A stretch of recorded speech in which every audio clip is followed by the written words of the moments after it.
धनतेरस पर धन वर्षा का गुप्त मंत्र। मैं हूं पंडित चंद्रशेखर शर्मा। दर्शकों, 5 दिवसीय दीपावली उत्सव का ये पहला पड़ाव हुआ करता है जो संबंधित है स्वास्थ्य और धन के महत्व को समझने से। धन्वंतरी यानी स्वास्थ्य रक्षण के प्रतीक और कुबेर यानी धन जोड़कर सुरक्षित रखने के प्रतीक, और इनकी पूजा उपासना के बाद में लक्ष्मी पूजन का तात्विक अर्थ यही है कि स्वस्थ देह हो और धन एकत्रित करने का स्वभाव हो, नियत हो, तो ही लक्ष्मी का आगमन अपने जीवन में हुआ करता है। कहा ही जाता है कि पहला सुख निरोगी काया, दूजा धन और माया। दर्शकों, कार्तिक मास कृष्ण पक्ष त्रयोदशी को धनतेरस कहते हैं। इस दिन मृत्यु के देवता यम, भगवान धन्वंतरी और कुबेर जी की पूजा की जाती है। धन त्रयोदशी या धनतेरस के दौरान लक्ष्मी पूजा को प्रदोष काल यानी सूर्यास्त के बाद से लेकर लगभग 2 घंटे 24 मिनट का समय इस दौरान किया जाना चाहिए। ऐसा माना जाता है कि अगर स्थिर लग्न के दौरान पूजा की जाए भगवती लक्ष्मी जी की, तो लक्ष्मी जी आपके घर में स्थिर हो जाती है यानी ठहर जाती है। इसलिए धनतेरस के पूजन के लिए सबसे उपयुक्त समय यही हुआ करता है। दिवाली के त्यौहार के दौरान भी वृषभ लग्न यानी स्थिर लग्न अधिकतर प्रदोष काल के साथ अधिव्याप्त रहता है। इसी दौरान पूजन किया जाना चाहिए। धनतेरस के दिन आरोग्य के देवता धन्वंतरी, धन की देवी लक्ष्मी और धन के देवता कुबेर और मृत्यु के देवता यमराज जी का पूजन किया जाता है। शास्त्रों में यह वर्णित है कि समुद्र मंथन के दौरान कार्तिक कृष्ण त्रयोदशी के दिन भगवान धन्वंतरी अपने हाथों में अमृत कलश लेकर प्रकट हुए। मान्यता यह है कि भगवान धन्वंतरी विष्णु जी के अंशावतार हैं। संसार में चिकित्सा विज्ञान के विस्तार और प्रसार के लिए भगवान विष्णु ने धन्वंतरी जी का अवतार लिया था। जिस प्रकार देवी लक्ष्मी सागर मंथन से उत्पन्न हुई थी, उसी प्रकार भगवान धन्वंतरी जी भी अमृत यानी कि औषधियों से भरे हुए कलश के साथ सागर मंथन से उत्पन्न हुए हैं। देवी लक्ष्मी हालांकि धन की देवी है, परंतु उनकी कृपा प्राप्त करने के लिए आपको स्वास्थ्य और लंबी आयु का भी एक वरदान चाहिए। यही कारण है कि धनतेरस के दिन मृत्यु के देवता यमराज जी और भगवान धन्वंतरी जी की पूजा का बहुत बड़ा महत्व है। शरद पूर्णिमा को चंद्रमा, कार्तिक द्वादशी को कामधेनु गाय, त्रयोदशी को धन्वंतरी, चतुर्दशी को काली माता और अमावस्या को भगवती लक्ष्मी जी का सागर से प्रादुर्भाव हुआ था। इसलिए दीपावली के 2 दिन पूर्व धनतेरस को भगवान धन्वंतरी जी का जन्म धनतेरस के रूप में मनाया जाता है। धन्वंतरी जी के अलावा इस दिन देवी लक्ष्मी जी और धन के देवता, धन के अधिपति कुबेर जी की पूजा करने की बहुत बड़ी मान्यता है। इस अवसर पर धनिये के बीज खरीदकर बहुत से लोग अपने घर में रखते हैं। फिर दीपावली के बाद इन बीजों को लोग अपने बाग बगीचों में या अपने खेतों में बो देते हैं। इस दिन सायंकाल घर के मुख्य द्वार पर यमराज जी के निमित्त एक अन्न से भरे हुए पात्र में या अन्न बिखेर कर दक्षिण मुख करके दीपक रखने का और उसका पूजन करके उसे प्रज्वलित करने का और यमराज जी से प्रार्थना करने पर असामयिक मृत्यु से बचा जा सकता है। इस प्रकार का विधान भी है। शुभ मुहूर्त समय में लक्ष्मी पूजन करने के साथ साथ सप्त धान्य यानी गेहूँ, उड़द, मूंग, चना, जौ, चावल और मसूर, इन सब की भी पूजा की जाती है। सप्तधान्य के साथ साथ ही पूजन सामग्री में विशेष रूप से स्वर्ण पुष्पा यानी कि पीली केतकी या अमलतास, इसके पुष्प से भी अगर पूजा की जाए तो भगवती बहुत प्रसन्न होती है। इस दिन पूजा में भोग लगाने के लिए नैवेद्य के रूप में श्वेत मिष्ठान यानी सफ़ेद रंग की मिठाई हो या खीर का प्रयोग किया जाता है। धनतेरस के दिन हल्दी और चावल पीसकर उसके घोल से घर के प्रवेश द्वार पर अगर आप ओम बना देते हैं तो घर के लिए बहुत शुभ रहता है, बहुत से दोष इससे दूर हो जाते हैं। धनतेरस के दिन घर में नई चीज़, खासकर बर्तन, सोना चांदी खरीद कर लाने की बहुत ही बड़ी परंपरा है, बहुत बड़ा रिवाज है। इससे शुभता घर में आती है। लक्ष्मी और गणेश जी के द्वारा अंकित यानी इनका चित्र अंकित हो ऐसा चांदी का सिक्का अगर आप खरीदते हैं या फिर आप कोई चांदी का बर्तन नया लेके आते हैं जिसमें दीपावली की रात श्री गणेश जी को और देवी लक्ष्मी जी के लिए भोग अर्पित करते हैं, तो आपके घर में लक्ष्मी का स्थायी वास होता है। इस दिन चांदी खरीदना बहुत ही शुभ माना गया है, क्योंकि चांदी चंद्रमा का प्रतीक है जो कि शीतलता प्रदान करता है, मानसिक रूप से शांति प्रदान करता है। बहुत सी जगह, बहुत से स्थानों पे तो ये भी मान्यता है कि धनतेरस पर कोई भी वस्तु अगर खरीद लेते हैं तो वो 13 गुनी हो जाती है, वर्ष भर में उसमें 13 गुना का इजाफा होता है। तो ऐसे में बहुमूल्य चीज़ें, सोना चांदी आज के दिन खरीदा जाता है। लक्ष्मी जी और गणेश जी की चांदी की प्रतिमाओं को इस दिन घर लाना या अपने कार्यालय, व्यापारिक संस्थाओं में इन सब में लेके आना, ऐसा करने से धन सफलता बढ़ती है, उन्नति बढ़ती है, निश्चित रूप से आपकी आर्थिक स्थिति सुदृढ़ होती है। धनतेरस की शाम को अखंड दीपक जलाना चाहिए, जो कि दीपावली की रात तक अगर जलता रहता है और लगातार उसको अगर आपने भैया दूज तक अखंड रख लिया, यानी उसमें लगातार उसको जलाते रहे, तो ये यकीन मानिए कि आपके घर के सारे वास्तु दोष भी समाप्त हो जाते हैं। एक शुभता आती है, पॉजिटिविटी आती है, हर प्रकार की समस्याएं दूर होने लगती हैं। गौ माता के शुद्ध घी से दीपक में केसर डालकर और उसके बाद लाल धागे की बाती लगाकर ईशान कोण में अगर ये दीपक आप जलाते हैं शाम के वक्त, तो बहुत बड़ी भगवती की कृपा आपको प्राप्त होती है। आर्थिक अनुकूलता के लिए अपने घर के मुख्य द्वार पर इस दिन तेल का दीपक 2 काली गुंजा डाल के फिर प्रज्वलित करें, बहुत ही शुभ परिणाम इसका आपको प्राप्त होगा।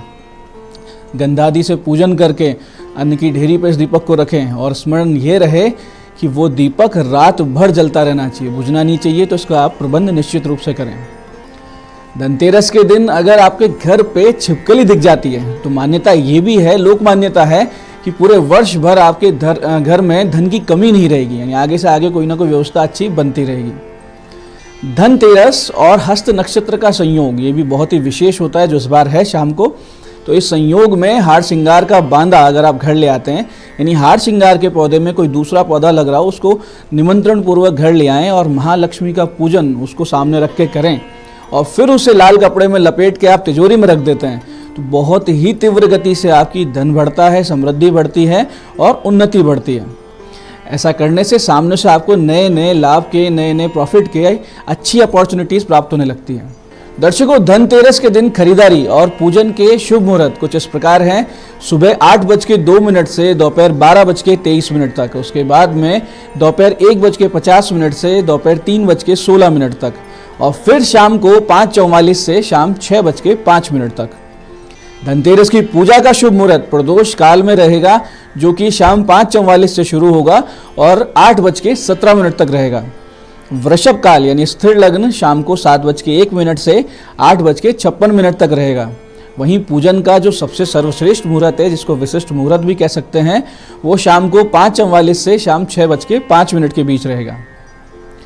आप इस दिन सभी लोग गंगा जल और गौमूत्र को मिलाकर आँख के पत्ते से अपने घर में छींटे दें। ये सुबह सुबह कर लें। अगर आप ऐसा करते हैं तो सभी प्रकार की नकारात्मकता दूर हो जाती है, घर शुद्ध होता है और घर में कोई वास्तु दोष या नेगेटिविटी है वो भी दूर होने लगती है।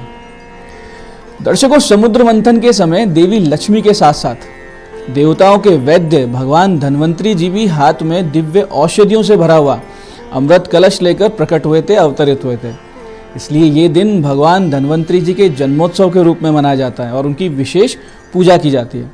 आयुर्वेद के विद्वान और वैद्य जन इस दिन भगवान धन्वंतरी जी का पूजन करते हैं और लोगों के दीर्घ जीवन और आरोग्य लाभ की मंगल कामना करते हैं।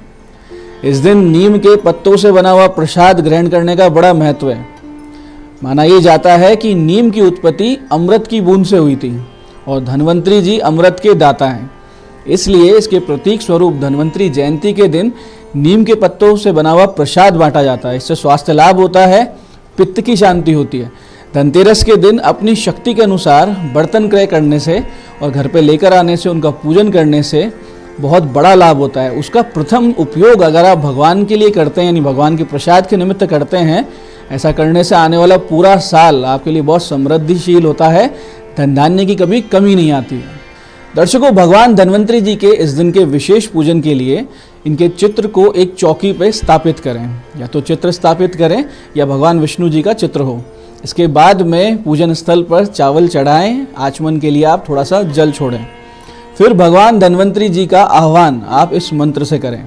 मंत्र जाप करते उनका आह्वान करें। सत्यम च येन निरतम रोगम विदुतम अन्वेषित च सविधि आरोग्यमस्य गूढ़म निगूढ़म औषध्य रूपम धन्वंतरी च सततम प्रणमामि नित्यम। इस प्रकार से मन से उनका आह्वान करें, उनको बुलाएं और स्थापित करें। फिर भगवान धन्वंतरी के चित्र पर इत्र, अबीर, गुलाल, पुष्प, रोली ये सब वस्तुएं चढ़ाएं। चांदी के पात्र में खीर का नैवेद्य अर्पित करें और फिर दोबारा आचमन के लिए जल छोड़ें। फिर उनकी मुख शुद्धि के लिए पान, लौंग, सुपारी ये सब वस्तुएं चढ़ाएं और धन्वंतरी जी को वस्त्र अर्पण करें। वस्त्र के रूप में आप मोली का धागा अर्पित कर सकते हैं। फिर शंख पुष्पी, तुलसी, ब्राह्मी, ये सब पूजनीय औषधियाँ हैं, इनको भी अर्पित करें जो प्रसाद रूप में सभी घर वाले सेवन करेंगे। फिर रोगनाश की कामना के साथ इस मंत्र का कम से कम 5 माला का जाप आप निश्चित रूप से करें। मंत्र इस प्रकार है, ध्यान से समझिएगा। ओम रम रुद्र रोगनाशाय धन्वंतरे फट स्वाहा। मंत्र को एक बार फिर से समझिए। ओम रम रुद्र रोगनाशाय धन्वंतरे फट स्वाहा। 5 माला का इसका जाप करें, बहुत ही बड़ा आपको इसका शुभ फल प्राप्त होगा। इसके बाद में भगवान धन्वंतरी जी को श्रीफल और दक्षिणा चढ़ाएं और पूजन के अंत में आरती करें। इस सामान्य पूजन के अतिरिक्त आप कुछ विशेष मंत्रों से भी भगवान धन्वंतरी जी का इस दिन पूजन कर सकते हैं। इससे होगा ये कि आपको स्वास्थ्य लाभ होगा, अकाल मृत्यु के योग टलेंगे और आपका शरीर स्वस्थ रहेगा। इसके लिए आप भगवान के पूजन के उपरांत 3 माला का जाप इस विशेष मंत्र का कर सकते हैं। मंत्र को बहुत ध्यान से समझिएगा, बहुत गूढ़, गोपनीय और सटीक मंत्र है।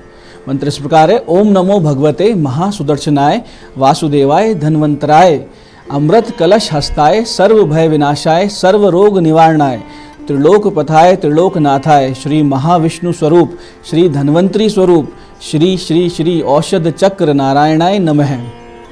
मंत्र को एक बार फिर से आप समझ सकते हैं, बहुत ही विशेष मंत्र है, आप सब करेंगे आपको बहुत सटीक लाभ होगा। मंत्र इस प्रकार है। ओम नमो भगवते महासुदर्शनाय वासुदेवाय धन्वंतराय अमृत कलश हस्ताय सर्व भय विनाशाय सर्व रोग निवारणाय त्रिलोक पथाय त्रिलोकनाथाय श्री महाविष्णु स्वरूप श्री धन्वंतरी स्वरूप श्री श्री श्री औषध चक्र नारायणाय नमः।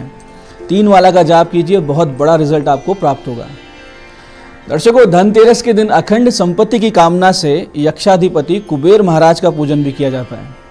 पुराणों में वर्णन है कि भगवान शिव ने कुबेर की तपस्या से प्रसन्न होकर उन्हें उत्तर दिशा का स्वामी बना दिया था और कहा था कि अब से जो भी उत्तर दिशा में तुमको नमस्कार करके जाएगा उसका कार्य तत्काल संपन्न होगा।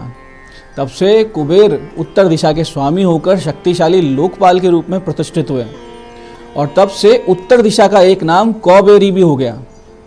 कुबेर उत्तर दिशा का स्वामी बनने के बाद भी तपस्या करते रहे तो भगवान शिव जी ने पुनः प्रसन्न होकर उनके सामने प्रकट होकर पूछा कि बताओ क्या वर चाहिए।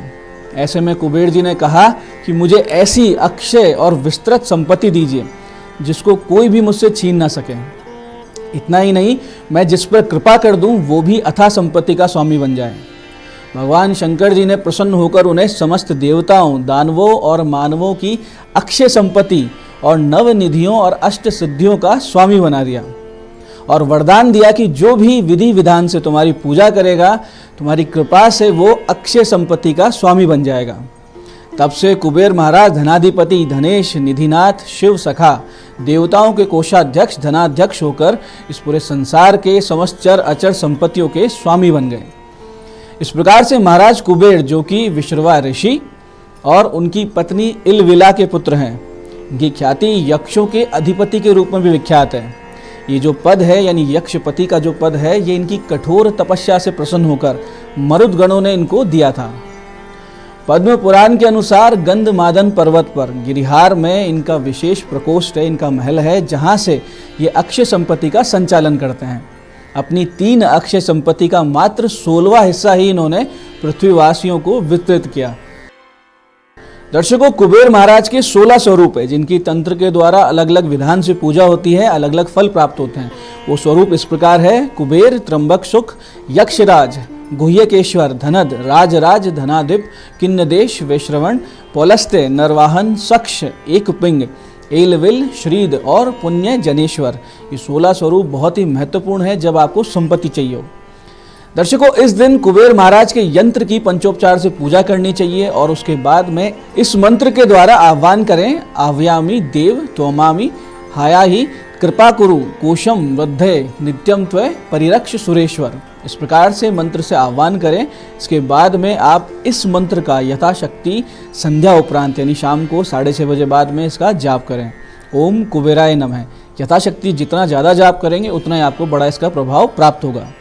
इसी प्रकार से आप इस मंत्र का जाप भी कर सकते हैं अगर आपको नए व्यापार के लिए, अपने स्टार्टअप के लिए फंड जुटाने हैं। बहुत से लोग ऐसे हैं, कोई नया बिजनेस शुरू करना चाहते हैं लेकिन पैसे की व्यवस्था नहीं है और व्यापार में तेज गति से आगे बढ़ना है। तो आपको करना यह है कि 13 दीपक इस दिन आप कुबेर महाराज के नाम से प्रज्वलित करें। एक अखंड दीपक शिव जी को प्रज्वलित करके दें और फिर इस मंत्र की 11 माला का जाप करें। निश्चित रूप से आपको सफलता मिलेगी, फंड की व्यवस्था अपने आप होगी। मंत्र इस प्रकार है, ओम श्रीम ओम ह्रीम श्रीम क्लीम श्रीम क्लीम वित्तेश्वराय नमः। मंत्र को फिर से समझिए, ओम श्रीम ओम ह्रीम श्रीम क्लीम श्रीम क्लीम वित्तेश्वराय नमः। इसी प्रकार से दर्शकों, अगर आप भगवान के इस मंत्र का जाप करते हैं तो आपके जीवन में आ रही आर्थिक अड़चनें दूर होंगी। विशेष रूप से जो व्यापारी गण हैं या जिनकी फैक्ट्री है, जिनकी दुकानें हैं, व्यावसायिक प्रतिष्ठान हैं, उन लोगों को रात्रि में 11 माला का जाप निश्चित रूप से करना चाहिए। पूरे वर्ष भर विशेष सफलता प्राप्त होती है। मंत्र इस प्रकार है, ओम यक्षाय कुबेराय वैश्रवणाय धन धान्याधिपतये धन धान्य संपदिम में देहि दापय स्वाहा। इस प्रकार से 11 माला जाप इस मंत्र की करें। मंत्र को एक बार फिर से समझिए, ओम यक्षाय कुबेराय वैश्रवणाय धन धान्याधिपतये धन धान्य समृद्धिम में देहि दापय स्वाहा। 11 माला कीजिए, चमत्कार खुद देखेंगे आप। इसी प्रकार से अन्य मंत्र द्वारा भी आप भगवान को भूमि लाभ, मकान आदि के उद्देश्य मनोकामना से पूछ सकते हैं। यानी कि जब आपको मकान चाहिए हो, वही भूमि चाहिए हो, कोई प्लानिंग कर रहे हो, तो इसके लिए आपको करना क्या है कि एक चांदी के तार का टुकड़ा लें। इन चांदी का तार ले लें, छोटा सा सामने रखें, कुबेर महाराज से प्रार्थना करें कि जल्द से जल्द आपको भूमि, मकान, इन सब की प्राप्ति हो, इनका लाभ हो। फिर इस मंत्र की 11 माला का जाप आप करें और फिर वो चांदी का जो तार है उसको आप मोड़कर अपने पर्स में रख लें। बहुत जल्दी आपकी मनोकामना पूरी होगी। मंत्र इस प्रकार है, धनदाय नमस्तुभ्यम निधि पद्म अधिपाय च भगवान त्वत् प्रसादेन धन धान्यादि संपद है। मंत्र को एक बार फिर से समझिए, धनदाय नमस्तुभ्यम निधि पद्म अधिपाय च भगवान त्वत् प्रसादेन धन धान्यादि संपद है। इस प्रकार से इसका जाप करके तार को अपने पास रखें। बहुत जल्दी आपको मकान, जमीन सब मिल जाएगी। दर्शकों, इस दिन से माता लक्ष्मी का पूजन भी आरंभ कर देना चाहिए। शुभ मुहूर्त में रंगोली बनाकर कुमकुम से छोटे छोटे पग चिन्ह घर में अंदर की ओर आते हुए बनाएं और माता लक्ष्मी को गणेश जी के साथ एक चौकी पर विधि पूर्वक स्थापित कर उनकी सविधि पूजा उपासना इस दिन से आप सबको शुरू कर देनी चाहिए। इस पूजन में आप सभी 11 गोमती चक्र अवश्य रखें और उनके सामने स्फटिक की माला से श्रीम बीज की 21 माला का जाप 5 दिन तक करें और उसके बाद इन गोमती चक्रों को चांदी या किसी भी धातु की डिब्बी में कुमकुम और अक्षत मिलाकर अपने धन स्थान पर रख लें तो वर्ष भर आपको धन की कमी नहीं रहेगी, इसमें कोई संदेह नहीं है। ऐसे ही दर्शकों, अगर आप आर्थिक मोर्चे पर संघर्ष कर रहे हैं, हर प्रकार से असफलता हाथ लग रही है, परेशान चल रहे हैं, तो धनतेरस के इस विशेष दिन आप इस छोटे से उपाय को निश्चित रूप से करें। इससे होगा ये कि आप इस समस्या से भी बाहर आएंगे, आर्थिक स्थिति आपकी सुदृढ़ होगी। करना सिर्फ इतना है कि इस दिन सुबह 11:30 से 11:50 के बीच में माता लक्ष्मी के मंदिर जाएं, साथ में लेकर जाएं कुछ सामान, यानी एक शंख, 8 कौड़ी, 8 कमल, या कमल ना मिले तो 8 गुलाब के फूल, 8 मखाने, 8 पताशे, खीर और गुलाब का इत्र। भगवती लक्ष्मी को ये सभी वस्तुएं अर्पित करें, अपनी समस्या कह दें और वहीं मंदिर में बैठकर इस मंत्र की 5 माला का जाप इस दिन आप करेंगे। मंत्र इस प्रकार है, ओम शुक्ले महाशुक्ले कमलदल निवासिनी श्री महालक्ष्मी नमो नमः। मंत्र को फिर से समझिए, ओम शुक्ले महाशुक्ले कमलदल निवासिनी श्री महालक्ष्मी नमो नमः।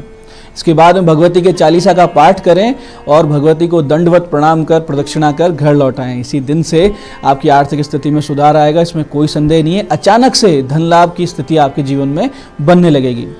इसी उद्देश्य से इस दिन आप एक छोटा सा उपाय और करें। करना यह है कि दोपहर 1:35 से 2:20 के बीच में आपको लेनी है 4 छोटी छोटी चांदी की ठोस गोलियां और उनको एक गुलाब के इत्र से भीगे हुए सफ़ेद कपड़े में लपेट लेना है। फिर माता लक्ष्मी के सामने रखकर 4 माला बीज मंत्र श्रीम की जपनी है और फिर इन चारों गोलियों को कपड़े समेत अपने पर्स में रख लें। निश्चित रूप से आपकी आमदनी का प्रवाह आपके जीवन में बढ़ता हुआ दिख जाएगा। ऐसे ही दर्शकों, अगर आप धन की कमी से परेशान हैं, कर्ज बढ़ता जा रहा है और कर्ज की समस्या से आप मानसिक रूप से विचलित हो चुके हैं, तो एक छोटा सा उपाय इस दिन आपको करना है। करना सिर्फ इतना है कि 14 मुखी रुद्राक्ष रक्तवर्णी पुष्पों के मध्य रखकर, यानी लाल फूलों के मध्य रख के पंचामृत से उसे स्नान कराएं। उसके सामने 11 माला श्रीम बीज की करें, फिर काले धागे में गले में धारण कर लें और नित्य ओम श्री महालक्ष्मी नमः, ओम श्री महालक्ष्मी नमः का 1 माला या अधिक माला जाप करते रहें। बहुत जल्दी आप कर्जे से बाहर आने लगेंगे। इसके साथ साथ अगर आप नित्य भगवान शिव जी पर 27 पंखुड़ियाँ गुलाब की जिन पर चंदन या अष्टगंध से श्रीम लिखा हो वो अर्पित करेंगे तो और ज़्यादा विशेष आपको लाभ होगा। तो दर्शकों, ये थे इस दिन किए जाने वाले विशेष उपाय। और अब हम समझते हैं राशियों के अनुसार इस दिन क्या पूजन करना चाहिए, क्या उपाय करने चाहिए। मेष राशि के जातक मुख्य द्वार पर कुबेर महाराज के नाम का एक तेल का दीपक निश्चित रूप से जलाएं और उसमें 2 काली गुंजा डाल दें और लक्ष्मी पूजन में एक कमल गट्टे की माला रखें।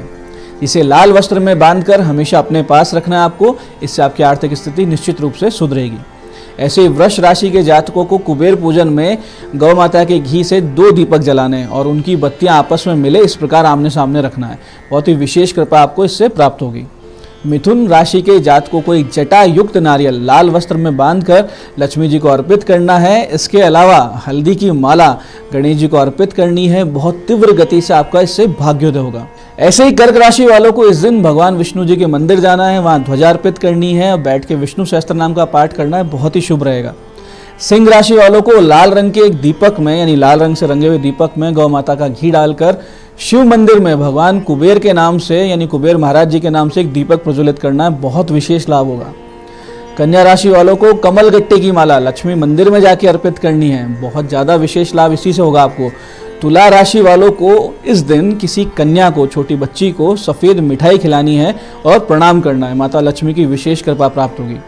ऐसे ही वृश्चिक राशि वालों को किसी भी मंदिर में केले का पौधा लगा के आना है। केले का पौधा आप लगाएंगे, आपका भाग्योदय होगा। धनु राशि वालों को चंदन का पौधा लगाकर और उसका पूजन करना है, यानी अपने घर में चंदन का पौधा लगाएं, उसका पूजन करें। मकर राशि वालों को इस दिन पीपल वृक्ष की लकड़ी उसकी कील बनाएं और उस कील को लाकर घर में उसका पूजन करें और धन स्थान में रखें। बहुत विशेष भाग्योदय होगा। कुंभ राशि वाले लाल चंदन से श्रीम बीज को पान के पत्ते पर लिखें और फिर उसको सामने रख के पूजन करें। पूजन के अंत में उसको धन स्थान में रख लें। बहुत तीव्र गति से आपको लाभ होगा। ऐसे मीन राशि वाले पीले चंदन या केसर से लक्ष्मी जी का पूजन करें और उसी का तिलक करें। बहुत ही विशेष आपको लाभ होगा। तो दर्शकों, ये थी धनतेरस की विशेष पूजन विधि, बहुत ही विशिष्ट उपाय और राशियों के अनुसार अलग अलग उपाय। मैं पंडित चंद्रशेखर शर्मा ये आशा करता हूँ कि इस प्रकार शुभ और सटीक विधि विधान से श्रद्धा पूर्वक पूजन कर आप सभी कुबेर महाराज, भगवान धन्वंतरी जी और माता लक्ष्मी का आशीर्वाद प्राप्त करेंगे। आगे के जो साधना पथ है उस पर पूरे हर्ष उल्लास के साथ, पूरी श्रद्धा भक्ति के साथ अग्रसर होंगे। आज की इस विशेष प्रस्तुति में इतना ही। भगवती आप सबका कल्याण करें। जय आदिशक्ति।